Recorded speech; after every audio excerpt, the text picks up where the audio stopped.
Hey everybody, Aaron here. Welcome to another surprise attack review. Today we're looking at the anime called Plastic Memories.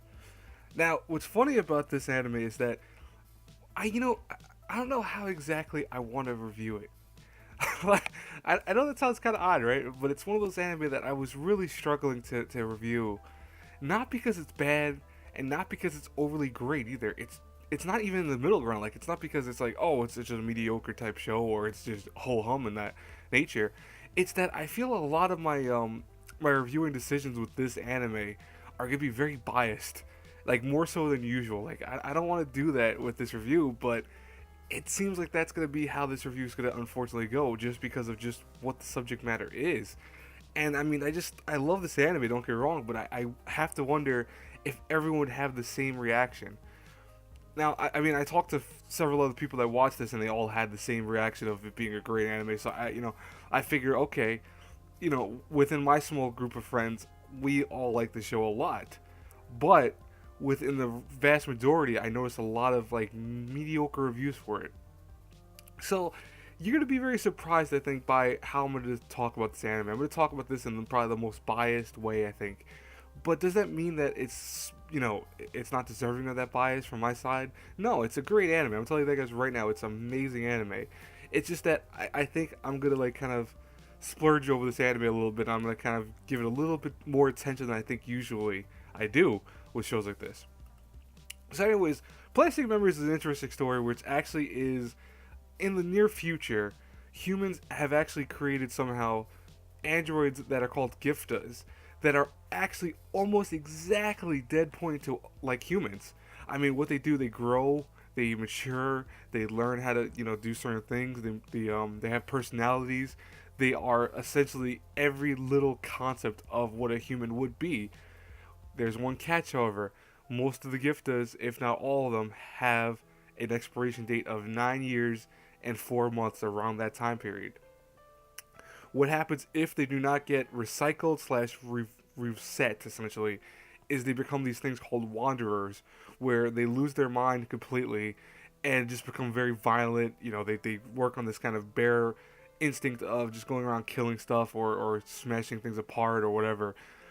And so thus they had terminal service agencies which actually go after the Greek Giftas before they reach the expiration date. So it's like usually around a month or a week, couple weeks before they reach the expiration date, and have to make sure they get consent from whoever owns the Gifta to reset it and recycle it or give them another one that looks exactly the same but it has a different memory. So no matter how it plays out, even if you get your gift to reset, so like say you're close to one of yours personally, they are not going to ever be the same person or Android in this case. They get their memories completely reset.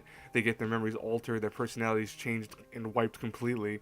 So it's almost like a complete redo with whatever time period you put with toward those people. Now, come in our main character Sukasa, who is kind of your typical anime character, your male character. He has really bad luck at the beginning where he has appendicitis, I think it is, in the beginning when he's supposed to actually be taking his college entrance exam, and thus fails the test because he's not there at school for that day. So his not seen father steps in, and because he has pull, actually helps him get a job with one of these terminal service agencies, which is the worst one on record because they're the ones that spend a lot of time doing things they really shouldn't be doing. Which I'll get into that more toward the end of this review. But he ends up meeting all these other people that work at this company, including our main female protagonist, Isla, who is this young girl. She's the one that's actually on the far right with the white hair. And of course, as a romance anime this is, she falls in love with him and he falls in love with her.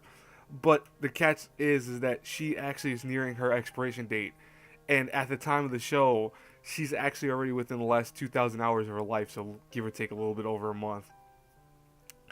And yeah, that's where our series begins, where he's learning the ropes of how humans deal with kind of getting rid of the people that they love so much, because people fall in love with these gifters as their own people. Like for example, one of the first stories is that it's an old lady who's has a daughter like Gifta, who she goes up to her and she loves her and she takes care of her, excuse me, and they just become very close and bonded very well. but now she's being told, "Oh, we have to take her away from you." Sorry. Now, the romance elements of the show are what's going to be what you're going to watch for the show for. Like I said before, I'm trying to really word how I do this review very carefully. You're not going to be watching this for the actual sci-fi aspect of it, because if you look at it and kind of pull apart everything in Plastic Memories, like you pull apart the actual sci-fi concepts like the gift does and the near future stuff, there's a lot of open holes and a lot of stuff that's not discussed. And I understand why they did that. They wanted to make sure that this was just about the romance elements. They really weren't caring about too much of the story, the plot of the Giftas per se. They want you to just know what their main flaw is as people and androids. Excuse me. They wanted you to know who these characters are, and they wanted to set the relationship based off of that concept. They didn't want to go, oh well, okay, we made Giftas this way by using certain materials and no, they didn't do that, which is very strange for a kind of, I think, sci-fi type show anyways. No matter what, how you look at it, every type of sci-fi show that deals with androids or kind of mechanized creatures or robots or humans, they always look for ways of explaining how that function was even made in the story. Like, oh, someone discovered that there's souls inside the inside chips or something. They always do that. Plastic Memories does not look for do that. It actually just focuses on, again, the relationship between Isla and Tsukasa. And is that a good thing? No, that's the best part of the show, is that these two are so likable. But Isla takes the cake, is that, she is probably one of the cutest, I think, most approachable main characters of any anime I've seen in recent history, because of how she acts when the show starts picking up speed and how she starts going out of her shell. She becomes a cute character that you're just like, aw, the whole time, every time she shows up on screen. It's funny. Now, like I said before, I'm trying not to swoon over the show because I really did love Plastic Memories. I watched this in a few days and I was like, I love this show. I think it was great. I think it had a nice emotional facts, emotional values. I think it just was a great, great show that really hit every point across when it came to like a romance anime, that what you're looking for. You have the main characters that you actually can associate with and like. You have the side characters who have their own dilemmas and issues. You have the kind of romantic melodrama that you want in a kind of romance anime, that at the end you know how this is going to play out. You learn that right away in the beginning, but you're almost pretending and praying that doesn't happen the way you think it's going to happen. Because I'll tell you right now, it doesn't take a rocket scientist to figure out how this anime is going to eventually end. But at the same time, you don't want to have it end that way. You want to think in your head, no, it's maybe something like this will happen, and maybe a big twist, and maybe something will be solved, and maybe something will be fixed, but it's going to end the way you think it is. So I'm not really per se spoiling anything, but after the first episode, once you start learning about our time, time limit and all that stuff, you know what's going to happen. It's unavoidable. Now, the reason why I said, again, is like, I'm trying to watch how I say this review, is because, like I mentioned, is that the romance elements are perfect. I love this as a romance anime. I think if you go into this watching it with, tunnel vision of this is only a romance anime, it would be one of the better romance animes I've seen in a long time. But if you see it for what it is, also like the stuff of the sci-fi concepts and the other little tidbits of character developments and character plots, it has some issues.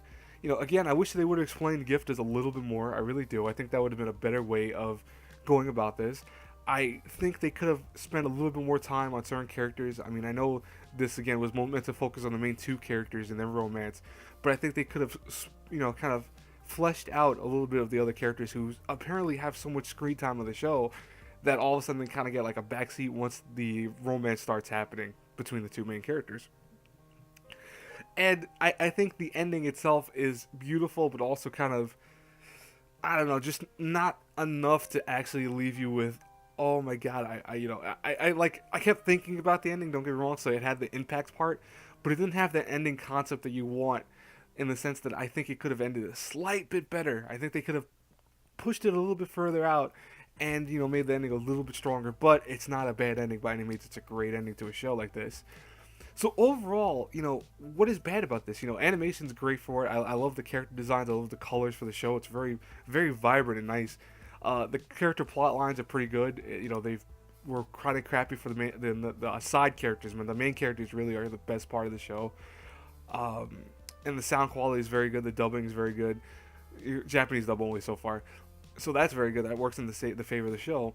So overall, is there anything really bad to say about this anime? Nah, it's really not. But I have to give it, if I had to review it A through F, I have to give it an A minus. Now that's still, now listen, that's still a great score nonetheless. I would love to give it an A plus, but like I said, I have to make sure I stay too carefully unbiased with this, in the sense that if you're looking for a little bit more out of the story and the characters and the technology that goes into the show and the characters, like the gifters especially, you're not going to get that here. It's not going to happen. So that's the unfortunate news. But if you're looking for a great romance story that you really want to see something like, I think Undone, or not, actually Undone. What is it? It's a chicken undone. No, it hasn't been done in a long time. That's what I meant to say. If you're looking for one of those like that, this is a great place to be. I mean, this was a great anime. I highly recommend it, and I really just, I think it's awesome. I really do. So, anyways, guys, that's it for this review. I hope you guys enjoyed it. Please like, comment, subscribe. It really helps me out. Keep the anime recommendations coming. I'm not going to be doing a lot of them per se during March and April because those are going to be my busiest months. But if you do put them out, I will actually put the review up sometime within, the near future, and I'll definitely mention you because I'll write down who did what, for example. But as always, guys, until our paths cross again, next review, have a good one, everyone. Bye bye.